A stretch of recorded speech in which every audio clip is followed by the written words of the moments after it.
What was your I'm dating or married to an idiot kind of moment?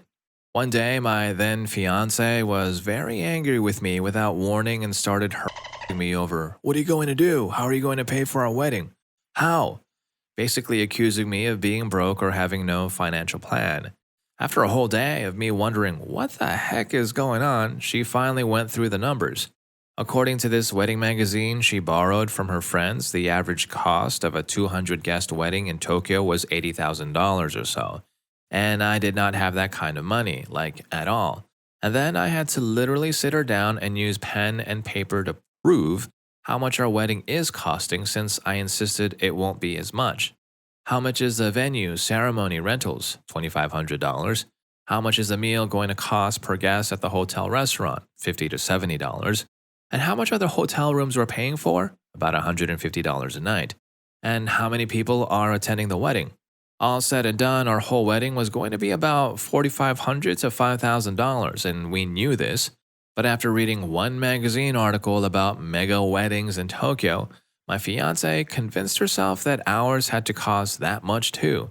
She spent nearly 2 days stewing and angry with me before even explaining this was the reason for her hostility. She was easily influenced by anything, friends' comments, overhearing old ladies' conversations on the train, clickbait news online, etc. And no, I didn't go through with that wedding. Took me a long time to admit that her stupidity isn't a charm point but weaponized incompetence by a cruel person. Yes, weaponized incompetence. I like the way you put that. Brilliant.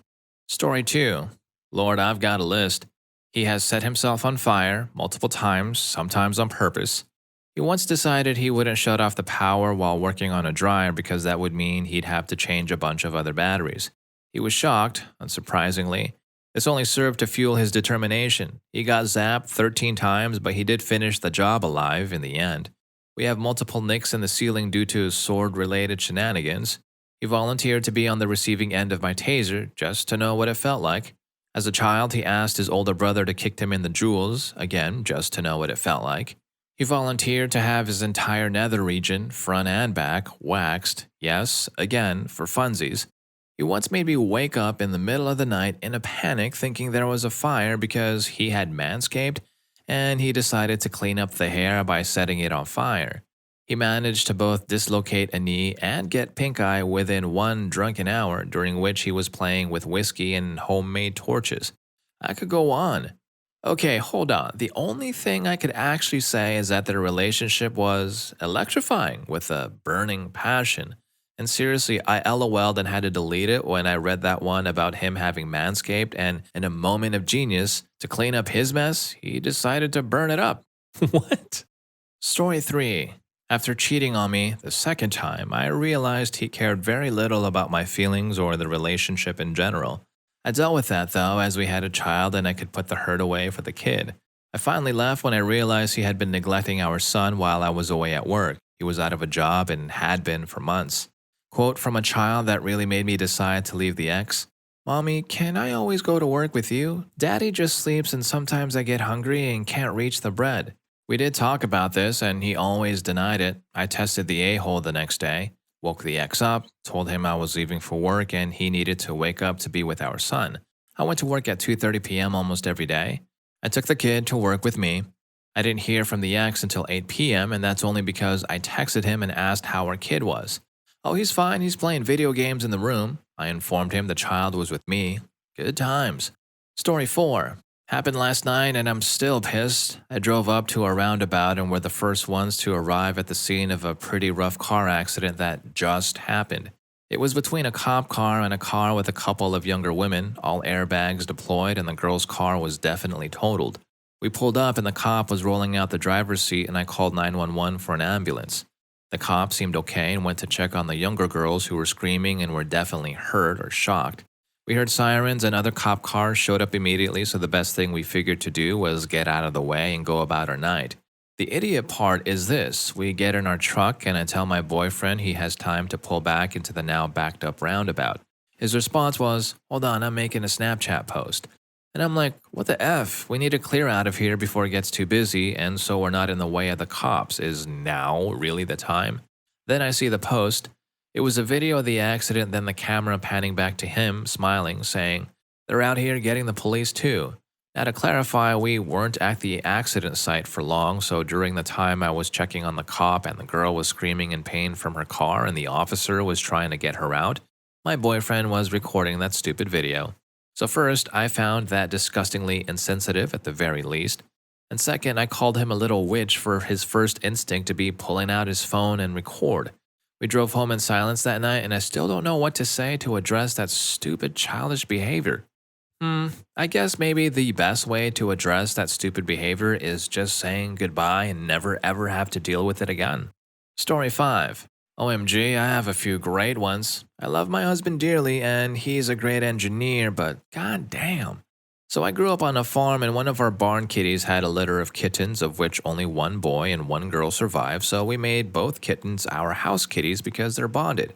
Eventually, we had to split them up and keep them in separate rooms until they could be fixed, and my dearest husband was confused because he thought they're brother and sister. They don't do that. My response, I had to explain to him they're both boy kitty and girl kitty, and they'll reproduce with each other even if they're littermates.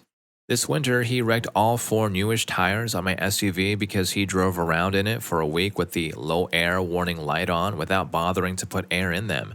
By the time I got it back from him, I had heat rings on all 4 tires. He didn't put air in them because he didn't want to be in the cold for 5 minutes. We both lived in very cold northern states our entire lives, so suck it up and put some damn air in the tires, right? And last summer, our central HVAC unit was leaking water for an unknown reason, and I usually deal with house maintenance. But I was away for a family emergency and had him call the HVAC techs to come look at the leak. For context, it's 90 degrees Fahrenheit and humid AF when this is happening, so our air conditioner was running.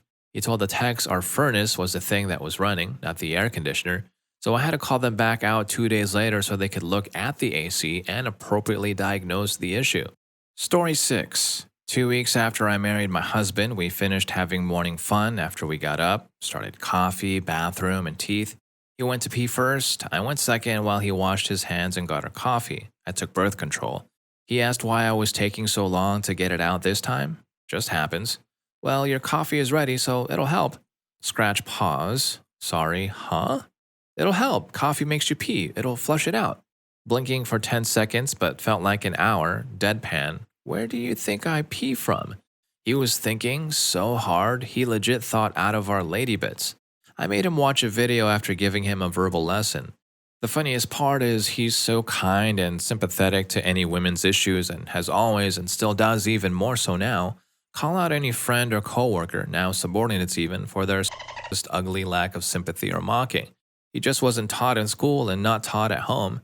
So last night I mentioned the aughts, as in 2000 to 2009. He asked what I meant. I've used the term plenty of times to him. I explained the term, this is all verbal. And he goes, is that saying they're autistic, like autistic era? I couldn't even be offended as he laughed because he was laughing thinking it was a mean term ABS, just what the, that's awful. But like, it's so awful and shocking it's funny, like a South Park example. I had to show him proof and just turn on a podcast.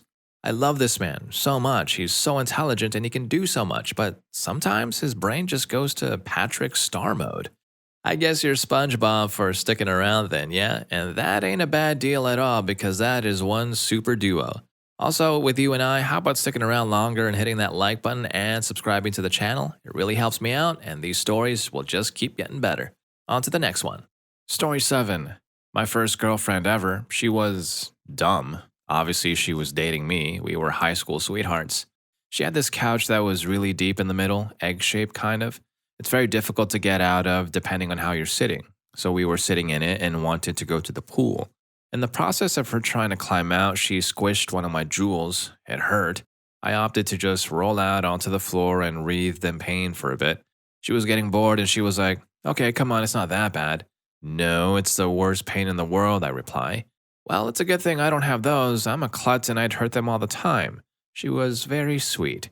Oh, if you took a shot in your lady bits, you'd be in pain. Oh, please, you could punch me there and I wouldn't even notice. No, you'd be in pain. No, not at all. Do it, babe. She's now standing over me, straddling, fully clothed. I'm laying on my back, still holding my manhood. I'm not going to hit you. This continues to escalate. Eventually, she's standing over me, yelling at me to just punch her. I'm still refusing. Do it, you sad excuse of a man, hit me. She finally squats down, reaches behind herself to ball tap me. I know the pain is coming, but in that moment of reaction, I sent a straight punch right to the downstairs area. I realize this as it's in flight and I pull it, but it's still a hit. All 6 feet of her honey blonde body are dropping right on my face. I'm rolling on the ground. She's rolling on the ground in pain, holding hers and yelling, Mama, Mama, it hurts. We didn't hear her mom come into her room. She's standing in the doorway watching this. She must have come up when she started screaming, Hit me, you little wuss. Thank gosh she saw all this. No one's believing this crap. Her mom, You two are idiots. I'm not dealing with this. She went out to the pool to have a drink. They knew their daughter wasn't bright, not a bad person, just not the brightest bulb. I was also walking on water. She had dated a real string of losers prior to me. I could have actually been hurting her and they'd still keep me around. Her dad loved me. He was pretty cool too. Story 8. My ex-husband, not my current one, but standing in the buffet line at a group barbecue with him and a bunch of his male friends from his weird home church. They were discussing dandruff shampoo and how curious it was and how amazing and marvelous it was that it seemed to effectively eliminate their dandruff problem. I didn't have anything in common with these people, but I thought to myself at that moment, ha ha ha, I can contribute to this conversation. So I said, pyrithione zinc. Them, huh? Me. Pyrithione zinc, it's the active ingredient, it says so on the bottle. All of the other ingredients are regular shampoo. Stuff like detergents and various silicones and emulsifiers. I foolishly believed that open expression of wonderment when an answer was available meant that someone wanted an answer, and that the answer would be welcomed. I was incorrect. One of the men snorted and said, Wow, thanks for ruining the magic and mystery of it. I laughed because I thought it was a joke. My husband at the time tensely instructed me to go wait for him in the car. On the way home, I was berated for trying to appear smarter than the men and for making him look stupid in front of his church friends. 1,000 apologies to that chauvinistic wit and all of his friends for ruining the mystery and miracle of dandruff shampoo. My bad. Of course, you hurt his feelings. Apparently, his church relies on belief and magic, but you threw science at him. Story 9. I joke that I like 'em dumb, which I don't, but it tends to happen this way, and it's no longer coming off as a joke. So, from some exes, I wrote him a note in 9th grade to break up with him. The next day, I get off the bus and he grabs my hand. I'm super confused and found out later that day he couldn't read. I stayed with him all through high school because of this. By the end of our relationship, he could read, and I probably did the cruelest thing of my life. He gave me a note because he knew I preferred written things after I broke up with him. I took a red pen to it and gave it back. I'm really sorry for the 16-year-old me with that one. He put baby oil in his hair after I used coconut oil. We both had long hair. As a deep conditioner for us one night thinking it would do the same thing. My kid's dad stuck his hand in my body wax burner because he wanted to know what would happen. It took me hours trying to help him scrub it off without pulling out all of his arm and hand hair or hurting him too badly. Another ex would get confused when we watched TV together. We'd be watching Rick and Morty and I'd have to pause and explain things to him because he couldn't follow the plot. He also didn't have a bank account. He was 32 when we started dating. I dated a woman who didn't know how to check her own oil or tire pressure. She was 33. Had a friends with who thought wearing lotion was gay. Story 10. He almost got abducted twice. Once a gamer friend online twice his age with the goal of making the people he roleplayed with feel as genuinely distressed as possible during campaigns. Girl has been sad.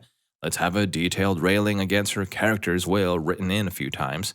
Decided, hey, 19-year-old I've never met, I'm getting married to my also 45-year-old partner a country away. Why don't you break up with your girlfriend who hates me and doesn't want you to spend 16 plus hours a day with us and come to the wedding? Don't tell her or your family and just camp on the floor in my Lego room for a few weeks. My partner basically went, yeah, screw this witch. Let me just get a passport before I caught on and told his family I was worried about it and him. They shut it down and he apologized. The second time he went for a job interview. It was in a Tim's parking lot. I only got the word once he was dropped off, but essentially this dude interviewed him in the parking lot, said he got the job and let's sign some paperwork in my truck. He gets in and the guy books it going 30 kilometers over the speed limit out of the city. He drops him off at a farm in the middle of nowhere and tells him to start digging. And then he leaves. He calls me, nonchalant, and tells me all this, and he's just happy he finally got work. Sent me pictures of the place because it's scenic, and I tell him he's going to get freaking ended and give him a plan out. So when the guy comes back a few hours later, he asks for lunch. They drive into town and he says he wants to sit down inside. The man says no, locks the doors, and goes through the drive through. While the guy is ordering, my ex unlocks the door and runs inside the building, calling me, then his mom, to come get him. Freaking idiot would have dug his own grave if I didn't start watching true crime docs with him. Story 11. I have a list in order from least to most stupid.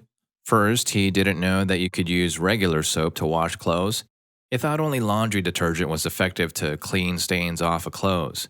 Second, the debit card slot on an ATM wasn't working, so he put it into the cash slot instead. He was genuinely surprised when the machine ate his card and didn't give it back. Third, he thought suntans were permanent. Fourth, he thought Atlanta, Georgia used to be the lost city of Atlantis. Fifth, he didn't know there were different species of geese. He thought Canadian geese were ducks. He thought the difference between ducks and geese was that geese couldn't swim or float in the water like ducks.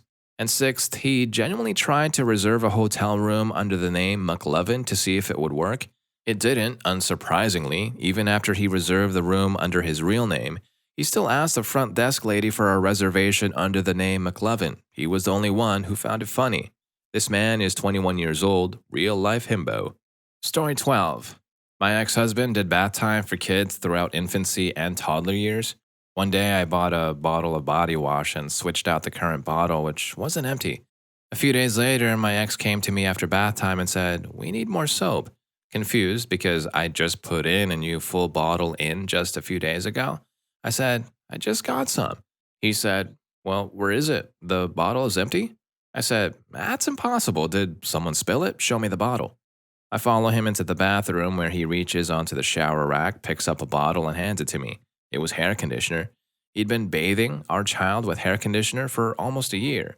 Apparently never managed to read the label, or maybe didn't understand that while some baby shampoos are 2-in-1, body and hair, not all of them are. This was just one example of many where he couldn't seem to make the common sense connection of, I do use need this, so my child probably needs to do use need this as well. Another example, it was an 85-degree day. Then preschool kiddo wanted to wear a sweater and wool tights to school. My ex was in charge of getting kiddo ready for school and taking her, so he let her. At pickup, the school's director told me how uncomfortable the kiddo was in the heat and what the teachers had tried to do to help. When I got home, I asked my ex what he was thinking of sending her to school dressed for a 50-degree day on an 85-degree day. He said, "That's what she wanted to wear." I was stunned. I said, "What made you decide to wear shorts and a t-shirt today? Was it the weather?" You have to dress her for the weather too. You're the adult. You have to make these decisions for her. Story 13. I dated a guy who watched the local news pretty religiously. A lot of their reporting was super stretched from the truth. There was a story about thieves stealing information from your phone when hooked up through a vehicle's Bluetooth. This guy is by no means technology savvy. And during this time, he took the truck in for servicing, and when he got back, he was complaining that the dealership had to reset it, and he had to put his favorite stations back in. Now this was a perfect time for me to mess with him. I would go into his truck and delete a random station or mess with preset seat positions. Fortunately, the local news brought up the story again about the Bluetooth issue. Through power of suggestion, I had him convinced that someone must have hacked his system in his truck, and I'd bet it happened when he got it last service. He went to the dealership several times to complain. While hacking was possible, the dealership couldn't deny that it could happen. He was so freaked out about this. I then suggested you could just get a new phone so hackers wouldn't know your IMEI number, which he didn't know what that was though, and he thought it was the phone number, or just go buy a different truck. Guess what he chose to do? Yup, new truck. He came over one day with a new truck. I was pretty proud of myself that his stupidity led him to that decision. My response, "So you bought a new truck from the same dealership that you had the initial issue with? The same service guys went through this new truck before releasing it to you, and then you hooked up your same cell phone to the Bluetooth, and you think that a new truck was going to fix the hacking issue?" His head friggin' exploded. He said he didn't want to get a new cell phone because he didn't want to lose his number since he's had it for years. I ended the relationship a few days later. Aw man, I kinda feel for the dude in this story. He was in it for the long ride, and he actually wanted a new truck. It was his plan all along. So who's the fool now? Well, if you like these stories, here's more. YouTube thinks you're gonna love this. I'll catch you in that video, and thanks for hanging with me on this one.